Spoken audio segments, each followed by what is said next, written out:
Hey, people. Path of Achra Review, Struggler Edition, TM, by SsethTzeentach. Hey, struggler. Seth here. If I sound sick, I am sick. I ate rare water buffalo from Zhengzhou Wet Market, and I feel ill at ease. Hello, chud. Apply your finasteride and strap in, because I have a new hyperfixation. It's difficult to recommend a roguelike, with the full knowledge that I'm asking you to memorize keybinds for an entire keyboard and dedicate the next week of your adult life to using advanced inventory management to haul a diesel engine across town. In a game with less visual fidelity than the graphing calculator I used to cheat on my math exam. Path of Achra is not only the fastest roguelike out there, it's also the only one that can be played by holding a single key. Similarly, you can speedrun adverts by pressing L on your keyboard. Buenos días, amigos. I'm currently in Mexico. Don't ask why. I've got just one small problem. All of my favorite shows are region locked. And by region locked, I of course mean watching anything other than Dragon Ball Z in my area is punishable by death due to regional licensing agreements. But if you're seeing this video, that means I didn't get caught because I use ExpressVPN and was able to get access to my sweet content from all over the globe. ExpressVPN routes all of your internet traffic through a secure encrypted tunnel, so nobody, not even El resplandeciente, knows what you're up to when you go online. All it takes is one click, and now my internet traffic is a secret for me and me alone. Even ExpressVPN has no idea what I'm doing, thanks to their trusted server technology, which, if you didn't know, means they are literally incapable of storing your data. Now I'm secure.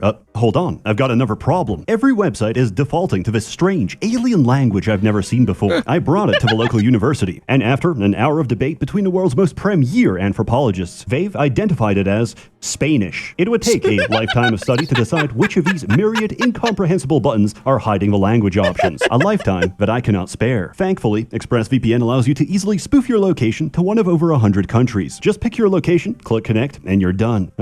Much better. Right now, you can take advantage of ExpressVPN's Black Friday Cyber Monday offer to get the absolute best VPN deal you'll find all year. Find out how you can get 3 months free by scanning the QR code on screen, clicking the link in the description box below, or by going to expressvpn.com/Seth. The cartels won't wait for you, but I will. Holding tab will attack. So, okay. I'm leaning on 10 out of 10. I think it's a 9 out of 10. I absolutely love it, though. It is absolutely 10 out of 10 material. So the transition was flawed. I think it's mostly the length, but I mean that's obviously advertiser requirements, probably required to be that long. The transition was flawless. The audio was pretty seamless. It definitely a very Seth ad read. I mean we're looking at probably like a 2-ish minute ad read. No, it's about a minute and a half. It did feel on the longer side though. I don't know how you rectify that though. Very, very good. Product did match the pitch. I feel it even matches Seth as a brand too. I think it gets points for that. Being able, the funny Spanish section was great. The ad was segmented. You even had the follow up with the QR code, which is that I always like visual aids and QR codes in there. Footage, I guess, didn't quite make sense, I guess, with Helldivers. That being said, funny Helldivers clip, right? I think it gets a pass. I liked it. Very, very good ad read. I'm very much a fan of it. To which I also have to question, this has been one of those background things that I've been really thinking about the past few weeks.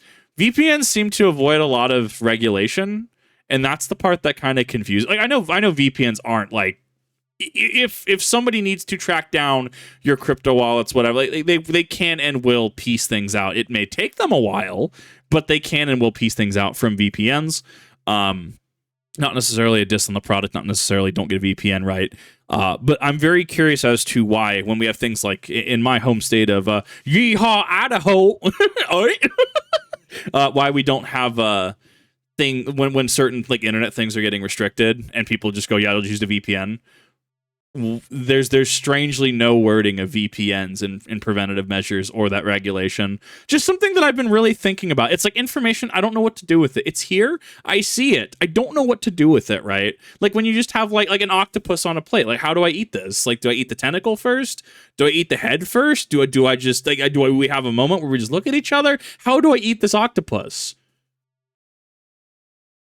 Man, we went off the rails there. 9 out of 10. the closest enemy, pick items off the ground, and take the next exit automatically. Do not mistake this ease of entry for lack of depth, because I've played this for several dozen hours, and believe me, I don't know what I'm doing. It's very simple. You pick a race, a class, and a god. This is similar to real life, where, based on channel demographics, most of you are Albanian. Each time you kill enough enemies, your glory rises, which is this game's version of leveling up. This gives you a choice of attributes: strength, dexterity, willpower, or vigor, and gives a point to spend on powers. I think I know what it is. If you listen to the audio, so I have, obviously mine's maxed, right? And I'm listening to it. There seems to be some kind of like low static or something in the background. And I'm sorry if someone's just absolutely had their video ruined. No, I do apologize. That might be part of that 9 out of 10. Like eking it just shy of that 10 out of 10. I'm hearing it though. It's definitely there. However, it's not necessarily a huge detractor, because that is actually very SsethTzeentach. I feel like he would put artificial static in the actual like recording track, like the actual mic track, just to be Seth. And I think that's why I love him. Are abilities in one of 9 elements, each with a unique playstyle. Of these, you can mix and match up to 7 powers from a total of 3 different elements. Or you can just hit random and spontaneously die because it gave you Plague Chant. Dropping enough points in certain powers fulfills requirements, allowing you to select a prestige class, which will power scale your character from good to ridiculous. Completing a dungeon takes you to the Overland, where you're given a choice of up to 3 different paths you can take on the path of Achra. These give exact information on what items you'll find and which enemies you'll encounter. Items are important for survival, and enemies are doubly important, because if you don't read the fine print of their description, you'll die without knowing that a Storm Knight ignores 90% of your defense and shreds your early tank. Everything in this game works by interacting with a set of triggers. For example, we have a Cyclops Warrior of Marduk. On attack, he deals blunt damage equal to half his current life bar to adjacent enemies. On game turn, he applies 7 poise to himself, amplified by his class special. I take points into Heavyweight, which deal damage to the attacker when I shrug off the attack, meaning my armor score is higher than the enemy's hit, which is the damage of an attack that connected because the enemy's accuracy is higher than my dodge. However, I have a shield. My shield blocks most attacks. Block takes precedence over armor, and I rarely benefit. This is an example of antagonistic triggers. I want to be hit, so I drop the shield. Our racial passive triggers on attack, not on hit, which means it goes off regardless if our attack actually connects. I mean, from a game design standpoint as well, on hit versus on damage is absolutely a thing. Look at Elden Ring. It's why shield builds I feel really suffer from in the Millennia. Like I use the Eclipse Great Shield, right? Eclipse Great Shield plus 25. I love my Great Shield. Millennia, her lifesteal is on hit, not on damage. So even if you are like hard blocking and she hits you, she will still get her lifesteal effect off. It's something I've been a little critical about, but at the same time, it's like, cool, just drop the shield, right? I will drop the shield. And play the game and actually dodge attacks, right? Like things like that to know. It's super important game design, because like these are specific triggers in specific instances. I'm also very much liking how, like Diablo 2, the game just does what it says, right? Like words is written. This is what this does. I really feel like Destiny 2, for all intents and purposes, has really made me appreciate games a lot more, because like, I'm not having to worry about what weird buffs stack with each other and or don't stack with each other, right? Like, you gain really no benefit if you use Divinity and Graviton Lance. Good weapon, by the way. Tractor Cannon, right? Because you will only get the higher of the 2 buffs. And I mean, I guess you technically could get the higher crit spot, but even then, like, why though? Or like Golden Gun, right? Well, Radiance's solar effects overrides, it's Radiant, right? Overrides Hunter Golden Gun Radiant. So you can actually F your Hunter out of damage by overriding their own Radiant, but they're both called Radiant. Like, I enjoyed my time in Destiny 2, and I enjoyed raiding and stuff, and still would absolutely raid if I had a consistent group, right? But I really go back to games like Diablo 2 and going into games like this, where the game just says what it does, right? Like the game as written, it says to do this. This is what it does, and it does it. I'm a huge fan of that. Like, it's so weird. It's like when I boot up a game, like when I boot up a new game, right? New game circa 2022 for 2025, right? And my first thing is like, wow, this game is actually pretty stable. Wow, this game didn't hard crash on me in 5 minutes. That shouldn't be the bar for success.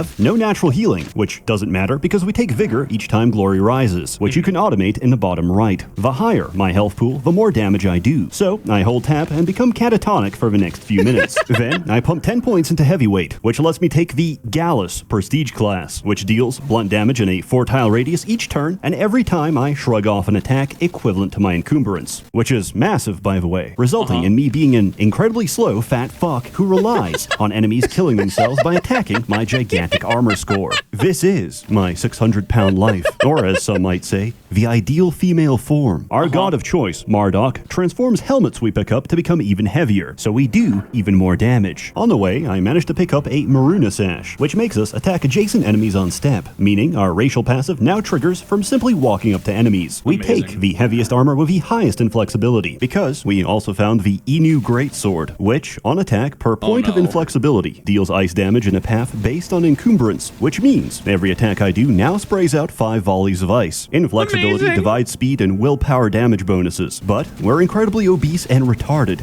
so we don't care. Any items that aren't needed can be burned for extra stats by mousing over them and tapping free. At this point, we stack strength, get fatter, and keep holding tab. Keep holding tab so long you win the game. Congratulations on beating Path of Achra. I'm gonna be honest. We are 5 minutes 30 seconds into his pitch on this review, like this video. I already want to buy this. I already want to play this. Like I did that with was it Warlords Battlecry 3? But trying to stream it was an absolute nightmare. Like it kept resizing to like weird proportions and stuff. It did not like OBS. So I'm very sad about that, unfortunately. I know there are a lot of people looking forward to that. But like this is one of those things I'm looking at and I'm like, wow, I would absolutely play this. This looks fantastic. Words as written effects. You can become Big Chungus with very low intelligence that just hits things in tiles. It's so good. On the first cycle of humility, good luck on the second cycle of degradation. I used to think the 6th cycle of annihilation was bad, until I reached the 16th cycle of rupture. But now I'm at the 32nd cycle of outer dark, and time is melting. Consuming Century Egg was a poor decision. Cycles are this game's way of stress testing a build. A solid understanding of triggers will get you through the first cycle, which is the intended difficulty, but you'll need ridiculous synergy to survive ahead. Enemies are more brutal, but the trade-off is more experience, as you'll reach your prestige class before you even finish the first 2 floors. And believe me, you're not going to survive very far without it. Glory or Death unlocks other classes, races, and gods for you to combine. It doesn't take very long. A couple successful runs are all you need to unlock every option. I'm for that though. Like, so the more that I play, right, the more that I've understood that games kind of in modernity, they kind of like ham-fist stuff to people. I was literally talking again last night about how like the Resident Evil 3 remake kind of holds your hand. Like it's so scared that players will just like quit. Because at Nemesis, I kept dying to Nemesis and I was like, okay, cool, that's fine. I just need to avoid his flamer a little bit more. And it kept like prompting me to go down to assisted. And the game is just so streamlined. Don't get me wrong, I love Resident Evil. I actually really enjoyed playing the RE3 remake. But from a design perspective, it is so different than games I grew up with, and so different than a lot of the older games, even RE3 original from everything I've heard about it. And it feels like it tries to hold your hand, and it's like, you know, well, we'll just allow you to buy this thing just to unlock everything, right? And to a degree, like I bought the RE4 pack, right? I wanted the funny hand cannon, right? I'm not good enough to do a pro run in under like, what was it, like 3 hours? I'm not good enough for that, and that's fine. That's perfectly fine as long as it's X amount of time after. Like I don't care, I'll buy it, whatever. But something like this, like I feel like a lot of games have kind of dropped it. It's honestly why I've been enjoying Space Marine 2 so much, because I'm playing it and I'm like having to get my 37-ish matches in to unlock the armor that I want to unlock, and I can mix and match it. It rewards me for my playtime. And in a industry that is just so saturated by live service, hallway simulators, you know, we want to push a product that isn't necessarily Call of Duty or Fortnite, therefore we want to make sure it's holding your hand. Stuff like this is such a breath of fresh air to me, right? Like Halo Reach, how many people played Halo Reach and enjoyed the armor unlock and customization menus, right? Pretty great, right? But we don't really have good modern equivalents. So I see stuff like this and it hits me just the right way. Purpose of gating them is to keep new players from getting overwhelmed, and to punish me because I didn't pay the first time, and I have to do it all over again. Tab builds are some of the most prominent, but there's another kind of gameplay. It's called standing still. Quamar, ascetic of Fada. We put everything into Achra hunting. We remove his armor, and this is what happens when I click spacebar. What? He neon genesis across the room, very Evangelianly. Explanation: each time I stand still by hitting spacebar, Astro Hunting teleports me to the closest enemy and deals damage. And if I have no armor equipped, this also triggers on kill. Normally, after teleporting, you receive stasis, which prevents further teleportation. However, our god removes stasis on standstill, leading to a chain reaction where each time I score a kill, I trigger Astro Hunting again and repeat the process. The build itself. Imagine, if you will, in a modern game, how many of those would patch that? How many of those would tweak it, right? Maybe I'm just subjective to my time in Destiny, where stuff just got tweaked and nerfed all the time, right? There was a period of time where a lot of stuff got nerfed, even Helldivers too, to a degree, right?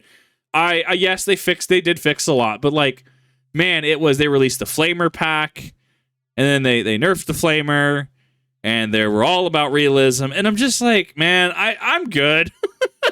Now, absolutely, if something becomes the best in slot option, yes, absolutely, I am a fan of nerfing, rebalancing, etc., right? Something should always, you can have best in slot for certain things, but if you become an overgeneralized de facto best in slot, yes, we have a balancing issue. That being said, I mean, I feel like a game like this, looking at it in a vacuum, if you know the combination, grats, you can do it. Sure, the game will throw challenges at you for things that can match that, right? Match energy to that. And I'm a fan of that. It's just, once again, we go down the game design rabbit hole of seeing how different developers, coders, entities approach the same problems and in what ways they try to address those problems and pitch a gameplay cycle. Garbage. The important thing is that you have another key to press. Summon builds are self-explanatory. You fill the screen with summons that do all the work for you. Viviabra, Druid of Ninhur. Your class weapon deals poison damage to the closest enemy on summon. Prestiging in Briar Mage amplifies all poison damage by the stacks of Entangle on an enemy, which you apply each time you summon. As most summons take place on entrance, you nuke the entire floor before the turn even begins. You win the game by entering a room. We've reached perfection because we're pressing no keys at all. Grove Cult fills the screen and heals you each time you summon. Grave Chant summons cadavers each time you make a kill, which propagates the feedback loop. In the event you don't win outright, Arbormancy and Overgrowth applies Entangle each time a summon attacks or is attacked. Venokinesis deals poison each time you entangle, and Dread Legion randomly steroids your forces each time they die, which are instantly replaced because we summon 2 Briarfolk, 2 Geezes, a Vine Spawn, and a Hatchling every turn. Despite dumping everything into willpower, you'll quickly reach your summon limit or simply run out of space. Star Cult applies Meditate each time you summon, which, combined with the Entangle stacks from Briar Mage and your willpower, chunks the final boss from several million to 0. The king of many colors. And I don't like any of them. In this game, there's only one active ability. Prayer. Each god has free prayers which charge on different triggers. Do you enjoy putting your testicles in a vice grip and squeezing them until they burst like a little grape? Well, I've got just a build for you. Lokra, Priest of the Worm. The Worm is a god that corrodes every enemy on screen. Wow, it's been a while since I've seen the Hungry Caterpillar, right? Oh my god. When they move or attack, and heals you for the stacks of corrosion under the condition that his first prayer isn't fully charged. What does it do? It pours acid on you. If enemies are still alive, it heavily corrodes your character. If enemies are dead, you nuke yourself for 300 psychic damage. It charges each time you enter a new area, so you have a choice between delayed or immediate pain. It's well worth it, and a single point in life chant outweighs the chemical burn. Status effects are incredibly dangerous conditions if allowed to stack. However, by taking points in a master power, such as Master Scorch, Freeze, Bleed, Entangle, or Doom, we are no longer affected and benefit from the condition instead. Sinking 20 points into Master Doom lets us prestige into Torturer. Each time we apply a harmful effect to ourselves, Torturer copies it to a random enemy according to our current stacks. Master Doom applies Doom to yourself on ally or enemy death. Priest amplifies status effects, giving us 50% more Doom. The Worm's second prayer charges on Stand Still, but we take Projection to make our prayers count as Stand Still, which means praying now charges the prayer. We make use use of our infinite prayer with necromancy, which on prayer summons cadavers. We fill the screen with trash summons for the purpose of killing them off. On ally death, they give us doom stacks. Torturer propagates and copies our doom stacks. When attacked, a creature takes 5 death damage per stack of doom, which importantly doesn't have to connect. So my skeleton swipes at the enemy, misses, and nukes them for 6 million damage. Welcome to Torturer. This is one of the most mechanically complex builds with the most actions on screen. So at this point, I recommend turning on fast mode, turning off VSync, and uncapping the frame rate. It's I love everything about that build. That is actually nutty. also incredibly fragile. Early game sucks ass, and if you encounter a Firebird, Thunder Priest, or Edlight, you won't have to worry about any of that. Because your run is over. With that in mind, here's something a little more reliable. Goblin Sorcerer of Apophis. Apophis gives strength each floor you climb, at the cost of taking 7% of your max health each time you're attacked. This is not a problem, because enemies will never reach you. 1 point in Burning Ooze, 10 points in Oozemancy, which summons a number of blobs equivalent to your skill level each time you pray. Each time you score a kill, your prayers reset, making this an infinite loop. To stop nuking your own summons, take Invigoration, Projection to make prayers count as Standstill, Grove Cult to self-sustain on summon, and dump the rest into Star Cult. Anything that doesn't give Meditate or Trigger on summon, toss into the fire and get infinite speed because of your racial ability. Prestige into Ill Prophet and fill the screen with purple, and then punish people for standing on it. Or just go Archmagus and stack infinite Meditate. Conversely, if you'd like to speedrun the game, take an Aslan of Ikshana, pray twice, and die on the second turn. In all seriousness, Virya Aslan of Eris. Aslans hate praying, and Eris hates prayer. They're perfect for each other. Eris rewards you for taking the most dangerous path by upgrading your main hand weapon so hard that it hits for 1 million by the time you clear the first zone. Her prayers do nothing, but as long as they're fully charged, you become nearly invincible. Taking a lethal blow when a prayer is fully charged triggers divine intervention, preventing death and draining your charges. An apostle can exploit this by taking a god with easy charging prayers and dying repeatedly to reset his charges. Pair this with Gore-Tide for an even bigger nuke that scales with missing health. I couldn't figure this one out. Sometimes a synergy is there, but you just can't piece it together into a working build. This was the case for me with transform builds. I tried for the longest time to make Drake form viable. Prestiging into Ogum triggers prayers on initial attack. I can't pray or receive divine intervention, but I do get to be a dragon. Then I wake up and realize Azada is a shitty god, and I could be doing this with literally anyone else. They're still interesting, and if you ever want to disappoint your deity of choice, prestige horror form and watch the combat log as you bleed someone for 1 million damage. You receive as many stacks of horror form as the damage you take, which uniquely goes into the several thousands. Triggering a different transformation replaces and inherits all of the previous stacks. Brood Umpuad of Humbaba. Each time we take damage, That was the name that tickled my brain. Good God. we get 1,000 stacks of horror form. Each time we're attacked but don't take damage, we trigger our class ability and convert this into 1,000 stacks of jackal form, which gives us approximately 3,000 speed. To put this into perspective, a game turn takes place at a speed of 5. High speed is crucial for fragile characters, and nothing is more fragile than basing your entire build on walking. On step is a lovely gimmick that doesn't work because level generation will kill you at every turn. I never thought I'd be saying this, but I am countered by a narrow corridor. That doesn't mean it's not fun. Tengu Nartaka of Tengri generates insane amounts of charge from fighting barehanded while wearing his shoulder piece. Taking Master Charge gives us speed per stack of charge, which you build up by stepping with Electromancy. Technique lets us shred enemies as we walk past them. Astrostoicism teleports away enemies whenever you're cornered, and prestiging into Elise generates even more charge. Tangri gives insane dodge per point of speed, and you'll feel like a complete god. Until something smacks you from a non-attack source and you die in a single hit. All of these builds require powers. But what if you took no powers at all? Well, if you somehow survive to Glory 20 without a single ability, you can prestige as Anroth and double all of your current stats. Volkite Warrior of Dorok. Dorok I do like that, even because you're rewarded for playing the games in ways that it wouldn't seem like it's intended to, right? Like he's saying, if you can somehow survive to this point, you just did this and it doubles all of your stats, right? Or the other build he was mentioning where it doesn't use your prayer stacks, but you're rewarded for having full prayer stack, right? I mean, certain other games like Yu-Gi-Oh, right? I mean, like, what is it, Monarchs? Certain decks that don't use the extra deck can still benefit from having an extra deck because they can just Pot of not Desires, Pot of Prosperity and stuff like that, right? Like it could still interact with those things to give you benefits, right? But you don't necessarily care about it. It's still a resource to burn.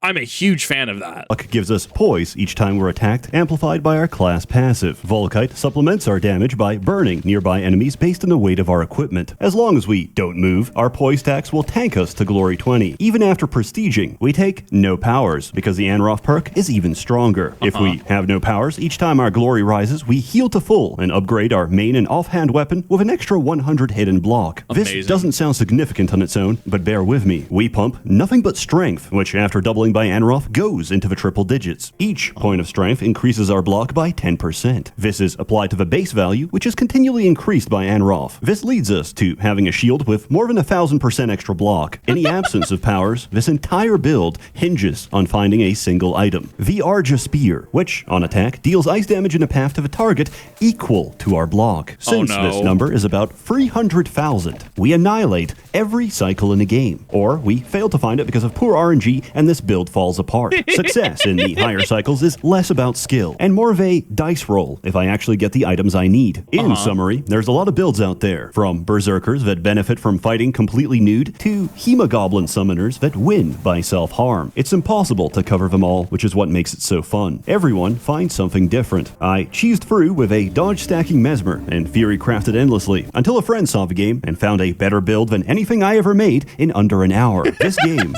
is a fusion between highbrow and higher chromosome. The best builds are either made by master theory crafters or a Down syndrome savant, and there's no in between. Many games out there are wide as a lake and deep as a puddle. Path of Achra is a kiddie pool which you drown in, and 100 hours later, I'm still sinking. It's a slimline product with gameplay first, and in terms of graphics, yeah, I guess it has color. For the Zoomers that don't have an internal monologue or the ability to visualize an apple inside their mind's eye, here's what the game looks like to the rest of us. My only critique is that the sprites are sometimes such low fidelity that I can't interpret what they are. The golden litter is meant to be two hobgoblins carrying gold. I thought it was a caked up demon turd with muscular legs wearing heels. Naturally. You know what?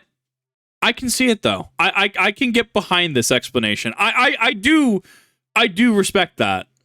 I kind of want this now. It's not for everyone, but if you're neurodivergent and your nickname at school used to be Active Shooter, you might enjoy this. Your only limitation is your creativity and your stubbornness to see it through. Even when it falls apart, restarting is a momentary setback on the path of Achra. In keeping with the lore of this game, my final score is don't know, don't care, and if I did, I wouldn't tell you. 10 out of 10. It's $10. Go get it. As always, more content to come, so stay tuned. A warm thanks to the many members of a Merchants Guild generously funding and bankrolling these videos. You're all truly wonderful. Have a Merry Christmas, and I'll see you all next year. So good.